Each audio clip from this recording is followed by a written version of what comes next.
You with me? If you destroy documents, the jury can infer that those documents weren't going to be good for you. If you fail to keep documents, the jury can infer that those documents were not going to be good for you. You've heard the phrase spoliation of evidence, haven't you? I can't recall ever hearing it. It's true in administrative hearings, civil hearings, criminal hearings. I practiced law once 45 years ago, gave it up for Lent one year, never went back. All right. Well, let me tell you what you would have found if you had stuck with it. When a party has a duty to preserve evidence or records and they fail to do so, there is a negative inference that is drawn from their failure to preserve the evidence. It's common sense, right? If you destroyed something, the jury has a right to infer that whatever you destroyed would not have been good for you, or else every litigant would destroy whatever evidence was detrimental to them. Agreed? I'm not sure. I think if you destroy the evidence and people could prove it, it wouldn't be a good thing for your defense. Well, no, it's worse than that. The jury can draw, and they're instructed, they can draw a negative inference. All right. And that's true if a taxpayer is being sued by the IRS administratively, civilly, or prosecuted criminally, and they fail to keep documents, the jury can draw a negative inference from the fact that they didn't keep receipts or emails or documents. So if it's true and applies to a taxpayer, it ought to apply to the IRS as well. Agreed? Is this a trial? Is this a jury? Is that what you're... I said administrative, civil, or criminal. If you want to go down that road, I'm happy to go down it with you, Commissioner. In fact, I'm glad you mentioned it.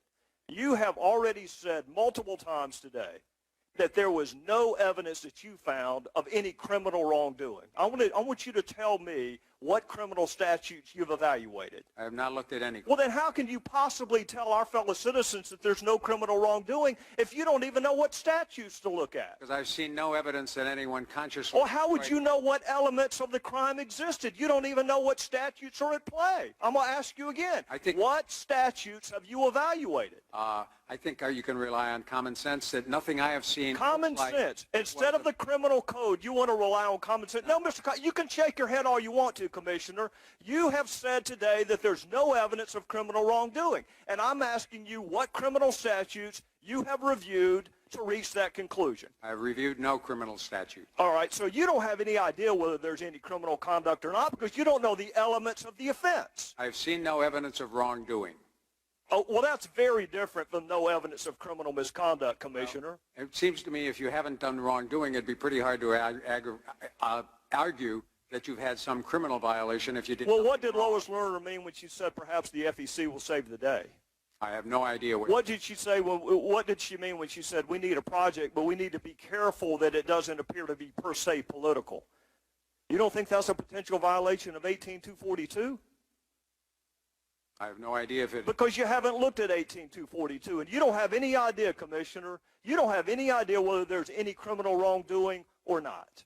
With regard to the production of the evidence, the production of Lois Lerner emails, I have seen no evidence of wrongdoing.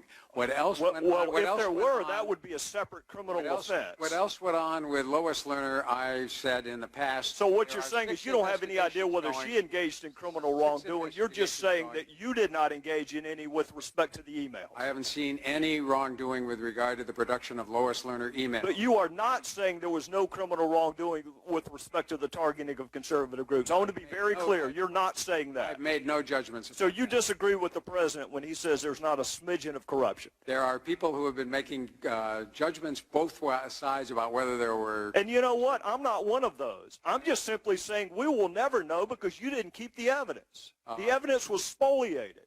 And whether it's negligent, whether it's intentional, whether it's reckless, we still don't have the evidence, Commissioner. Well, you have the evidence that there is no emails from the White House. You have all of the Treasury emails. So the basic premise that this was an argument in a conspiracy driven by the White House does not... No, sir, you're wrong about that. You're wrong about that. That you're repeating a talking point from our colleagues on the other side that we're obsessed with the White House. It was Jay Carney who perpetuated the myth that it was 2 rogue agents in Ohio. It wasn't any of us. Was that accurate?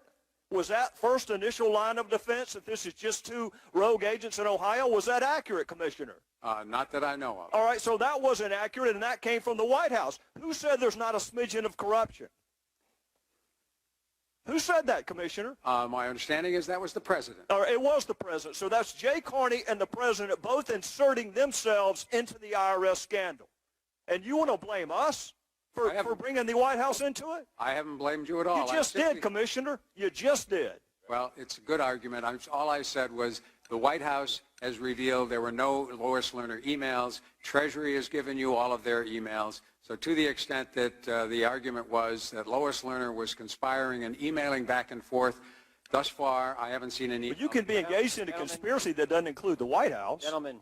Good. Time's up. Right. Thank you, sir.